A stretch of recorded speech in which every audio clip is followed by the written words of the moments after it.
There are two epidemics, and one local leader says they go hand in hand. We're talking about drugs and gun violence. It just seems like it's just a war against our children, and we need to do something about it. Today, grieving families came together for an opportunity to cast their personal tragedies in a new light.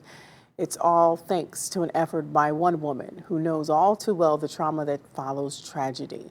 News 5 anchor Delon Dillard shows us.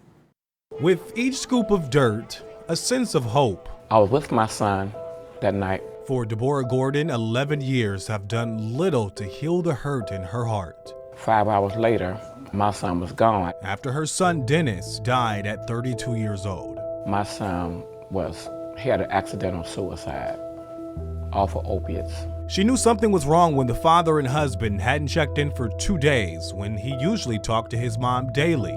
So Gordon called police. They told me that he was in the coroner's office.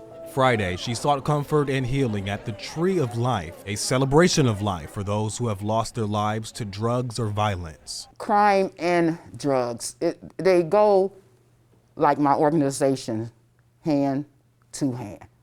They accompany one another. It was organized by Veronica Robinson, the founder and executive director of Hand to Hand. Her journey down this path shadowed in tragedy. Back in the 70s, my brother was killed on his way to East Tech High School. Her brother killed, she says, over a piece of clothing at 17 years old. I never recovered from the memory of knowing how he died. She had trouble holding on to any memories, other than the thought of him bleeding out on the hard ground. I had to kind of redirect that memory. With God's help, came up with the Tree of Life. The goal is to help families redirect traumatic memories of loved ones gone too soon. So we can look at something that is lively, that is going to live as long as we nurture it, and we won't have to think of those bad memories when it comes to our loved ones. 15 families came out to Luke Easter Park Friday. Each one gifted a potted tree in memory of their loved one. Each tree, an effort to think back with a smile rather than a tear. One family said, they are not forgotten. One family said, it's for my father. And then I had 2 families repeat the same thing word for word, and I couldn't believe it. They said, keep his memory alive. I wish my son was still here.